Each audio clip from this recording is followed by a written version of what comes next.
make sure you've made the right choice for your career. When you make the right choice, what is the right choice? How do you make it? Two things. Istishara, Istikhara.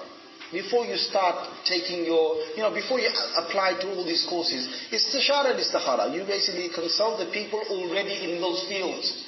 Don't go mashwara to you. If you come to me and you're going to say to me, Imam Saab, shall I go for this course? I'm going to say, what course is it? It's in biochemistry. I'm going to say to you, okay, biochemistry, I don't know anything about it. That's the honest thing. I don't know anything about it. Why are you coming to me asking me about biochemistry? Go and ask people in that field. Go and ask them what people being there, been through it. The people of Ahl, people who are, you're supposed to do mashwara or do proper consultancy, are the people of that field. So go and ask the brothers who've already gone through that. Go and ask the senior person in that course, who's running the course. And then that's one thing done. Second thing is you make istikhara to Allah.